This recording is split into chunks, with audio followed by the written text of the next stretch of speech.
Today, let's talk about a seller tip, which is kind of also a buying tip.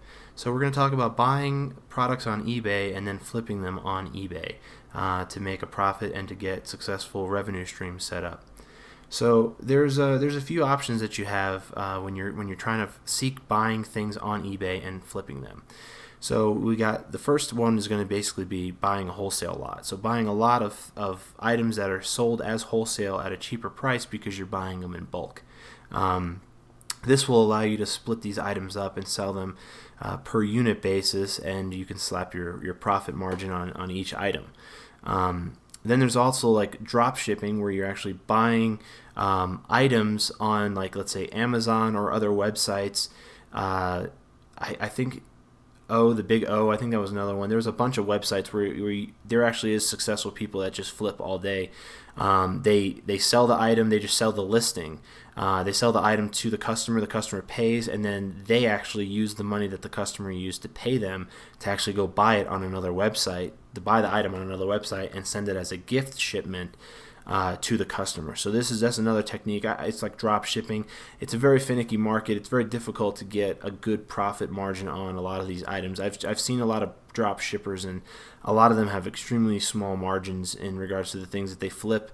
And it seems that if there's a lot of open-ended parts to the transaction, that you could actually be putting your feedback and your reputation on the line due to something like the person you're buying the drop shipment through doesn't fulfill the order properly, or it arrives damaged.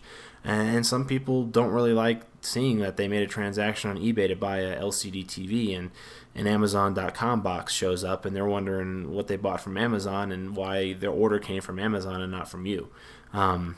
Makes them think that they kind of got ripped off a little bit because they could just go to Amazon and buy it. Obviously, they didn't do that ahead of time, but I'm just saying what people feel when they see these types of things happen to them, when they receive a box from a larger company than the one that they ordered from on eBay. So another way is buying from international sellers, like let's say Hong Kong. You order something from Hong Kong that might take, let's say, 60 to 90 days to arrive. But it's a bulk shipment of items that you could break down. Your investment in the waiting time is actually going to pay off, because a lot of the times the things that you could buy from China that you can flip over here to U.S. Residents, they want the same item. They're not going to obviously get it as cheap, because China does bulk shipping deals with these shipping containers, and they pay per shipping container versus per item. So they're able to sell items that are, $1 or under, 74 cents for something, when in America it's very difficult to sell something for 74 cents or $1 and ship it. You know what I'm saying? And if you're buying something for 99 cents, odds are it's probably going to be some kind of information or something that is not shipped, because even if you ship it with a stamp, you're still going to lose money on the transaction if you sell it for 99 cents. So buying overseas and breaking it up or flipping it, and then being able to hedge the way that you make your purchases so that you always have a steady stream coming in. All you got to do is basically stagger your orders from China to basically align up with keeping your inventory current, so you can basically keep a constant revenue stream of products coming in from another country. And then there's also people who are selling items on eBay and they don't know what they're selling. I mean, it kind of sucks. It sucks because you kind of feel like you're taking advantage of somebody when you buy something that might be worth more, but that they don't value it as much as you do, or they don't understand the value of what they have. I mean, it's a good deal for you.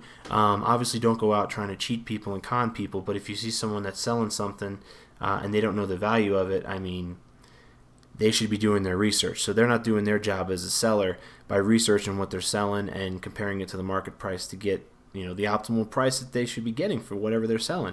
So if you could scoop up deals like that, it's more of like a survival of the fittest type of environment. You really kind of have to go out and you're constantly hunting, because obviously you're not going to find like a honey hole or a slipstream where one person is just going to constantly be taking a loss on all transactions that they make with you. So it's really like a survival of the fittest type of mentality when you're constantly going out looking for people who make mistakes on listings and don't know what they're selling. But on the other hand, you can make a really good profit margin off of certain things that people don't know what they're selling. And there's also, you got to watch out for people that are trying to con you as well, because a lot of times people, if it seems too good to be true, sometimes, most of the time, it usually is. Sometimes it's not, though, because sometimes I've had some pretty good deals that I picked up off eBay, and I'm like, this is too good to be true. And then a few days later, I get a package on my door, and it was true. It was exactly what I thought it was, and I ended up flipping it for considerably more than I actually paid for it. But I mean, those are pretty much the main ways you can get items off eBay to flip them back on eBay to make a profit. Another thing too is selling of information. I mentioned this earlier, but you can really make a good profit off selling information. Now, I don't know how eBay is going to evolve to adopt this type of a system.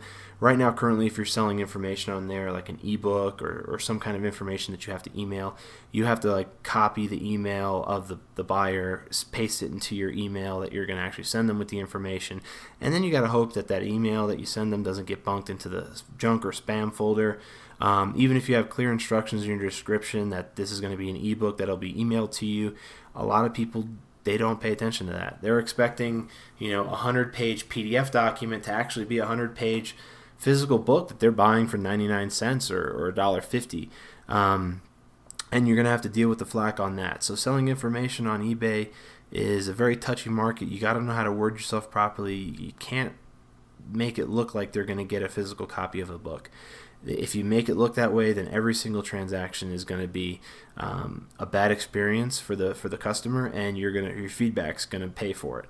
So you really have to make sure that the way that you deal with the selling of information is very fine-tuned, and it has to be laid out properly where the customer understands explicitly that the item that they're getting is a digital book or digital information media, and that they will be receiving it in what way. You can mail them a CD. That's one way you can get them information.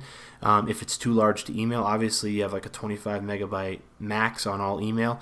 Even if your account allows you to send items that are larger than 25 megabytes, most people who have accounts on eBay have some kind of a free Gmail or Yahoo or Hotmail, and those usually have about a 25 megabyte kickback, where if it's larger than that, it won't actually receive the email. So in issues to that, you might have to send the information onto a disk. I sell information all the time. I sell ebooks, PDFs, books that I've written, and I make sure I set up my listings extremely perfect so that everyone who's buying this knows what they're getting and what their expectations are aligned with what they're paying for. I also sell information that are larger than 25 megabytes, and those I burn to CD and I mail those to customers as well. But everything has to be outlined straightforward, because trust me, selling information can destroy your feedback if you don't know what you're doing. I've seen a lot of sellers trying to sell information or selling rights to information, and they weren't straightforward in their listings, and I could read through it and know exactly what kind of problems they're going to run into when the customer pays for whatever they're selling. So that's probably the most volatile one. I would say that, and the constant hunting for sellers that are selling something that they don't understand or that is above their depth for knowing what its worth is. So those are probably the two volatile, with information being the most volatile. Buying from China and flipping the items that they sell, if you buy in bulk, is going to be probably your most lucrative and most safe play.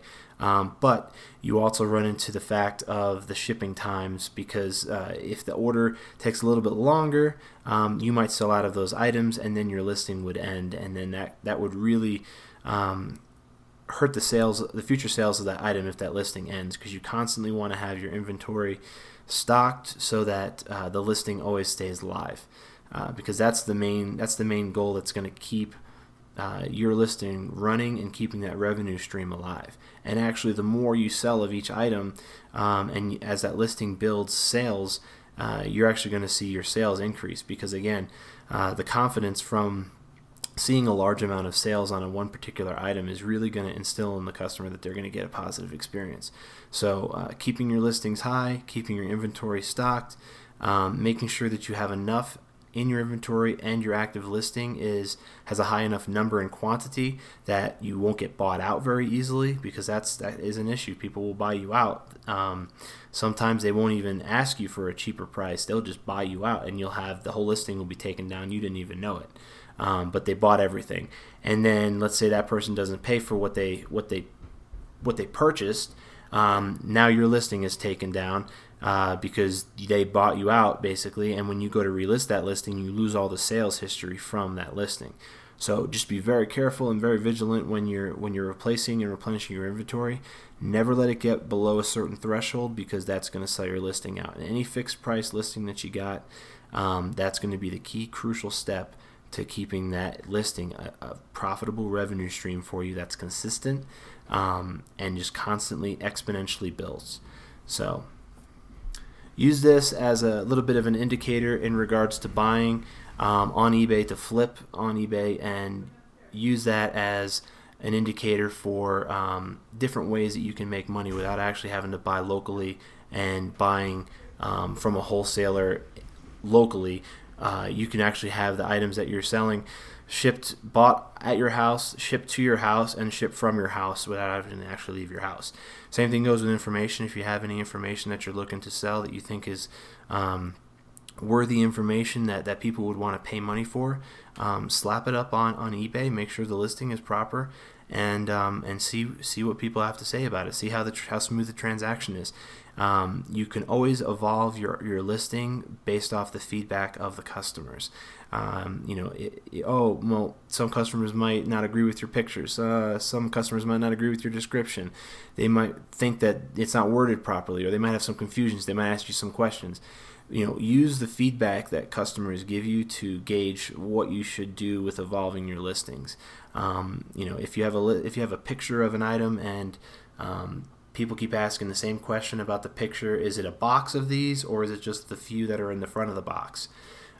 Make it very clear that this is what you're getting, and use that to change your listings. And